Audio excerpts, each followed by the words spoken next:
用朴素的茶具还原真实的茶品。大家好，我是真茶具。大家好，我是知识超越小新。上一个视频是普文讲了满大街的冰岛茶、老班章茶都是成千上万的这些茶，对这种现象做了一些评估和讲述，希望我的徒弟们包括自己一直正这种心，我们用心去制作和绿色生态的茶。今年普文特地为大家用单株2到4公斤单株压制的合压的一款茶，这款茶普文取名叫无为。为什么叫无为？想让真正无为之人在世间有为，让无为的茶成为有为的茶，带着这个团队去实现梦想的一种炽热的状态让我们尽情的去燃烧。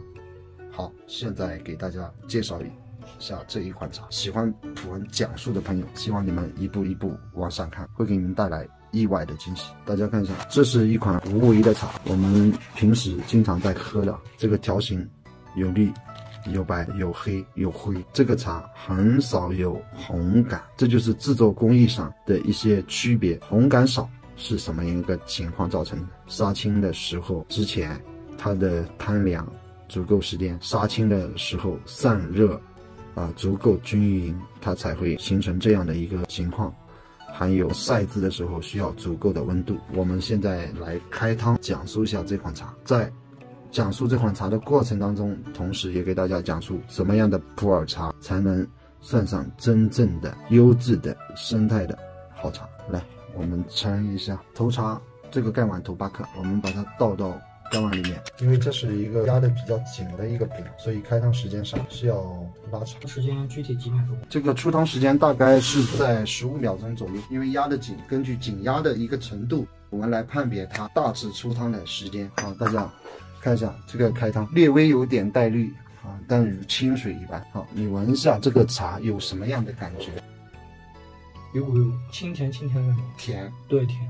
茶汤能闻到甜，清香的甜。对。好，茶水倒我们来闻一下这个杯底下。好，你感觉一下这个杯底的话，还是把它原有的那种清香保留了。对，然后冷了，淡淡的有一点点蜜香。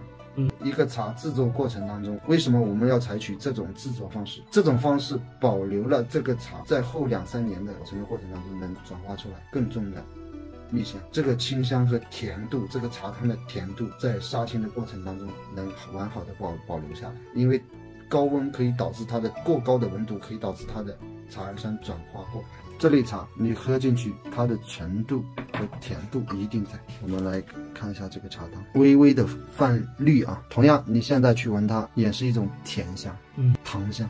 对，不是大家都在说只有冰岛的茶才是糖香吗？这是什么原因呢？其实普文要告诉大家，工艺重要的事情说3遍。工艺是很重要的。口细不细？甜不甜？入口就化，就是甜，苦几乎就没有。没有。其实普文想告诉大家，你真正的喝冰岛老寨的茶，他们前期的制作不会是那种黄金汤，而且是淡淡的糖色。什么叫淡淡的糖色？看一下白糖泡出来淡淡的糖色，这不是冰岛，这是凤庆平和寨的茶。甜吗？甜。这就是茶生态在那里，它出来就是这种甜甜的味道。工艺可以把苦降掉，把涩降掉，但是你是发现没有，你喝到胃里面是不是开始热了？对，暖。你这个鼻腔是不是通的？对，不是，是某个地域，它一定是什么香？香可以在工艺阶段制作，请茶友们务必记得，涩苦可以在工序上做简化，可以化解。茶汤的甜度可以让它有，也可以让它没有，都是工艺可以去制作的。但是不排除地域有部分的影响，它的影响力很小，这就是事实。你认喉吗？干燥吗？不干燥。对，肚子上都快到了吧，那种感觉。就那么简单。按市场来说，这种茶我是不是要卖它5000、1万或者2万？为什么要去卖几万？我们自己的认知和良知，人记得良知大于你一切，良知指导你的行为。好，第2道汤色是略微的加深。很多人问普文什么叫茶气，大家看一下汤色是不是有加深，微微的黄，带有绿这才是新茶的一个正宗的汤色。而且可以待会儿让大家检验液底有没有红红的绿，基本上是绿的，没有红的。这才是我们制茶人应该好好的去遵循的。不要以红茶不像红茶，普洱茶不像普洱茶，乌龙茶不像乌龙茶，把茶搞得乱七八糟，是不是这个茶香更浓了？对，第二泡的话感觉比第一泡更明显。甜吗？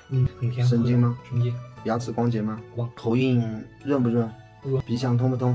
通啊，而且的话它那个香气更明显。你没感觉咽喉的时候像滑下去一样？有，叫顺畅，很顺畅。好茶一定让你通透。好，焖泡一泡，给茶友们进一步体验和感受。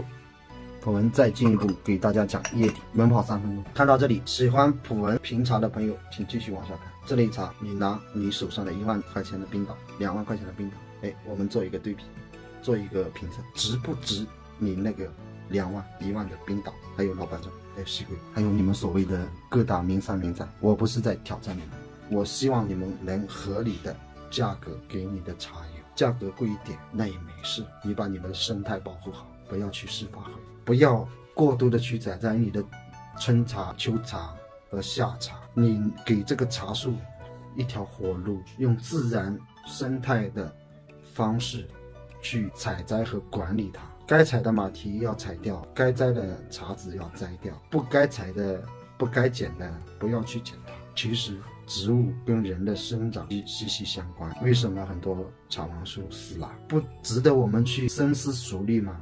不值得我们去深深的思考吗？茶农想的太多的好办法，我能卖高价钱，我又能施点肥低价格，又能多长一点，我又能多卖一点，何苦呢？这个树本来可以活100年，让你们这样一搞，可能活到10年。那你想想，你是不是把子孙后代的饭也断了，把他们的财富也消耗殆尽了？这个云南产区，在各大产区、各大名山名寨的产区、各个省的名山名寨的产区，有太多这种行为了。能不能用心的自然啊？把老天给你们的财富好好的传承一下，给这个社会传承一下，给你的子孙后代传承一下，少做点缺德的事情。台湾有个教授叫曾仕强，他就讲了，人最可悲的是什么？因为缺德。好，3分钟时间到了，我们出汤看一下，让大家来好好评判一下，是不是红茶的汤色。来，近距离看一下，来看一下有没有红茶的汤色。没有。这是一个什么汤色？很金黄、很透亮的一个颜色，带有一点绿色，你能看到吗？黄中带绿，然后你闻一下，有发酵的味道，没有，是不是味道加重了？对，那你喝一下，苦涩强不强？有苦，但是5秒钟、6秒钟、7秒钟、8秒钟化开了。对。色底呢？没那么重。对，没那么重，就是入口稍微有一点。来看叶底。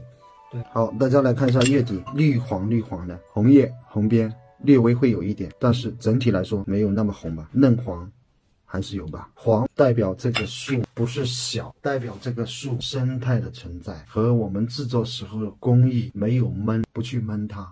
绿在你制作杀青完之后焖过之后，它会变成灰，没有那么绿。叶底当中它会夹杂了更多的红色啊，这类茶普文告诉大家更值得放的时间可以更长，你只要把它的含水率各种保护好，这个茶就能放好，而且它的转化的味道，它的甜度茶汤会更甜。好，今天普文给大家讲解的无为的茶和自己的制茶的一个理念，就给大家讲到这里。喜欢普文的视频，关注普文，普文一定为大家带来真实的茶品，真实的原产地。好，我们下一期节目见，拜拜，拜拜。